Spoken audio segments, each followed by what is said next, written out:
No cash, no bail. President Trump signs executive orders amping up his crime crackdown. Plus, deja vu. Alleged MS-13 gang member Kilmar Abrego Garcia is detained awaiting deportation, and a judge stops it. What happens now?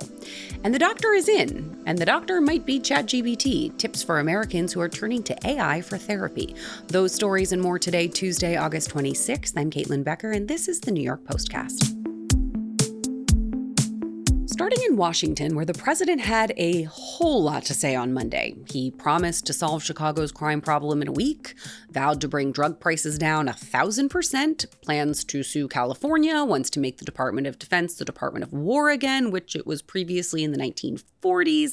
Like I said, the president really ran the gamut of conversation starters. He also signed new executive orders. The big one is an attempt to end cashless bail. Cashless bail is pretty straightforward as a concept. It's exactly what it sounds like. A suspect doesn't need to fork over any cash to secure their release from custody before a trial. President Trump believes the policy is a disaster and that it's a recipe for more violence. Somebody, they go in, don't worry about it, no cash, come back in a couple of months, we'll give you a trial. You never see the person again. And I mean, they kill people and they get out. Cashless bail. They thought it was discriminatory to make people put up money because they just killed 3 people lying on a street. Any street all over the country, cashless bail. We're ending it. We need to unpack that a little bit. In general, cashless bail isn't used for violent felonies like murder. Most of the time, bail of any kind in that case just isn't on the table. That said, in New York, for example, judges are allowed to consider a suspect's financial situation when deciding to require cash to secure their release. And it has led to a few horrible outcomes. 2 men collared for dealing drugs in Greenwich Village were released without bond earlier this month. They were also convicted killers. And last October, a suspected gang member was released without bail after being arrested and charged with attempted murder. He was later handcuffed in a Miami drug bust, only to get out again. Now, the White House also put a spotlight on a study done on recidivism rates in one California county, Yolo. The research found that upwards of 70% of people released on zero bail in Yolo reoffended. Now, the other major executive order that I need to mention is on flag burning. Flag burning. All over the country, they're burning flags. All over the world, they burn the American flag. And as you know, through a very sad court, I guess it was a 5-4 decision. They called it freedom of speech. Now, that Supreme Court ruling that the president mentioned there is from 1989, when a liberal majority held that flag burning is protected speech. Now the president says that burning a flag will earn the offender a 1-year stint in jail. It remains unclear how he's going to enforce that or if this is a vehicle to challenge that Supreme Court ruling that he obviously doesn't like. Now to a name you've surely heard of in the last few months if you've been following immigration stories. Kilmar Abrego Garcia, the El Salvadoran man who became the focal point of a left versus right fight over President Trump's deportation plan after being sent to a notorious prison in El Salvador before being returned to the U.S. Well, he was arrested again yesterday by federal agents and slated for deportation, this time to Uganda. But a federal judge stepped in saying the Trump administration cannot ship Abrego Garcia out of the U.S., at least for the time being. Now, the feds have long accused Garcia of being a member of the notoriously violent MS-13 gang. It's something he denies, and his attorneys accuse the government of trying to coerce him into taking a guilty plea to human trafficking charges in Tennessee. They say his options are plead guilty, get sent to Costa Rica, and live freely there, or refuse the deal and get deported to Uganda, where his lawyers believe his safety will be at risk. Abrego Garcia filed a lawsuit immediately after his detention seeking an emergency order to stop deportation. A federal judge appointed to the bench by President Barack Obama said that she needs more time to consider the challenge, and while she deliberates, Abrego Garcia will stay stateside. And in Florida, a change for truck drivers. This is sparked by a deadly big rig crash involving a migrant. In response to the fatal collision, all truck weigh stations in the state will soon become ICE checkpoints. Now, if you listened to the podcast last week, you know the accident that I'm talking about here.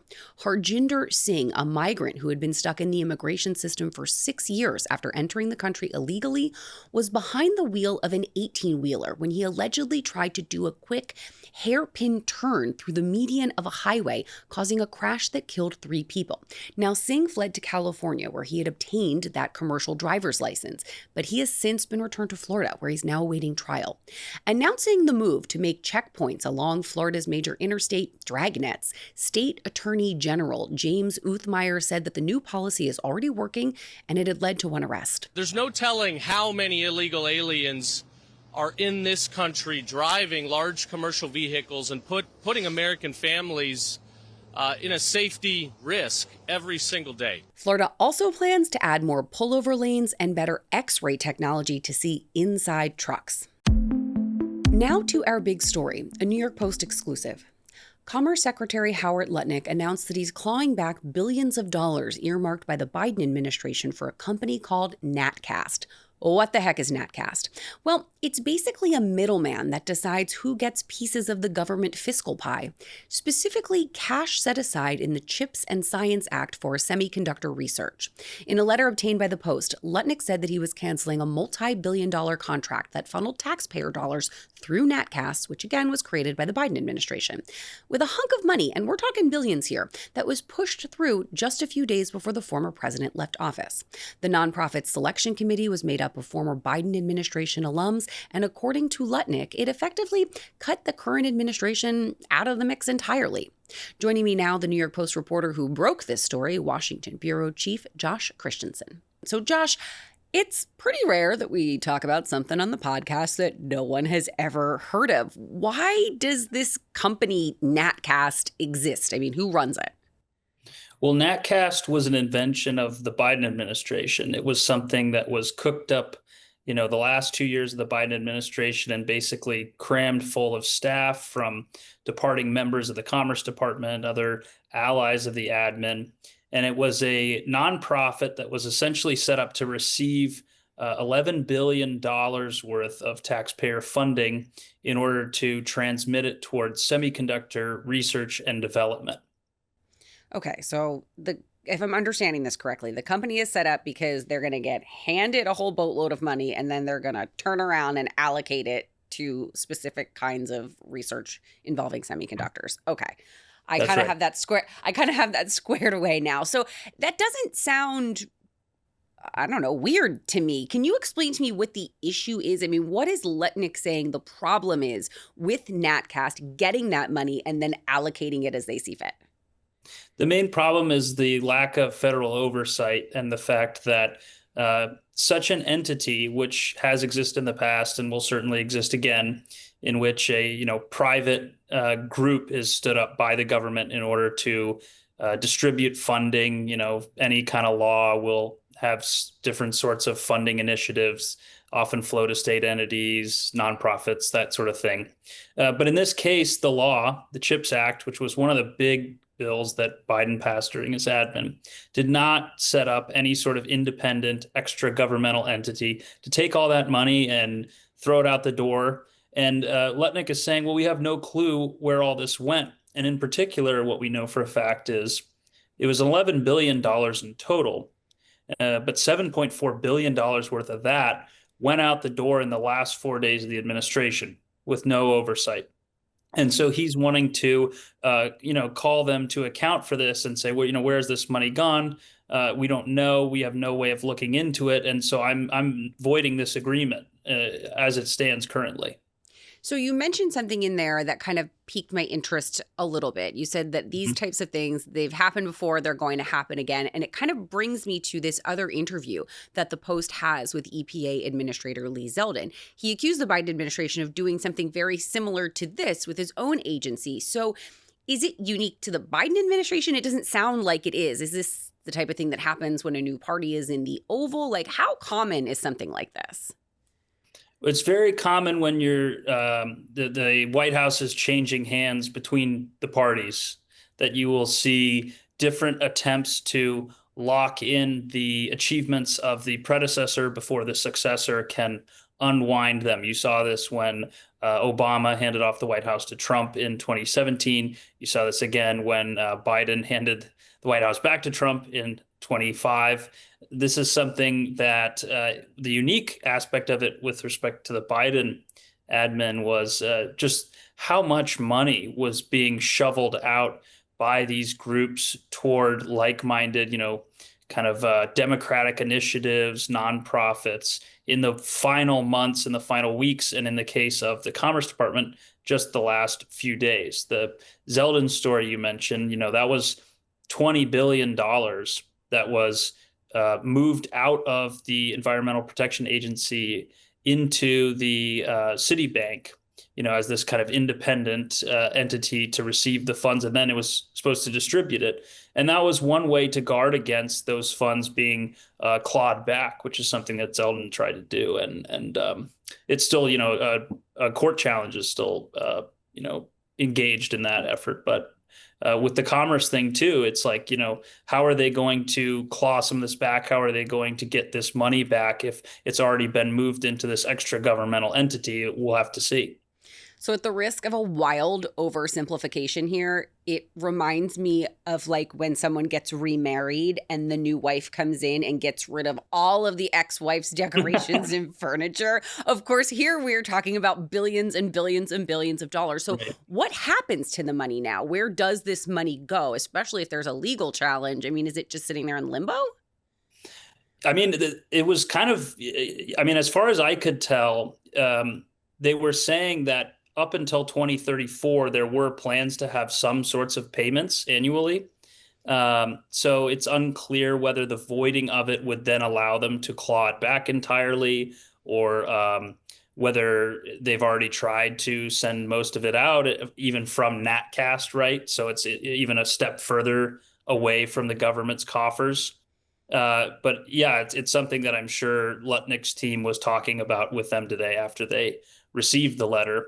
As with the EPA case, you see there's many steps in the process before the government can actually just get the money back, because it's already gone through so much to get out of taxpayers' hands and into the pockets of special interests or whoever might be in line for it. This is a facet of the changing of the guard in government that I never actually knew about or thought of, but it makes a lot of sense. So a very great story. Thank you for breaking it and coming on the podcast to talk about it, Josh Christensen. Thanks so much. Thank you for having me. Have you tried to find a therapist recently? How about one that takes insurance? Now, one that takes your insurance. It's tough out there. And as a result, a lot of people are turning to AI for support. Making ChatGPT your therapist, it's not as straightforward as laying down on the virtual couch and spilling your guts. And so the Post consulted human experts to help people utilize the tech properly. Remember, AI might mimic your bestie, but it doesn't actually feel human feels. So how do you maximize the benefits? Here's how one clinical psychologist, Dr. Ingrid Clayton, says to do it. First and foremost, it's a tool, not a substitute, she says. Clayton believes that pairing AI with traditional therapy is fine, but chatbots shouldn't be your exclusive mental health care provider. Specificity is key, and so is skepticism when it comes to AI. Asking for things like grounding exercises are good, but asking for broad emotional guidance, not so much.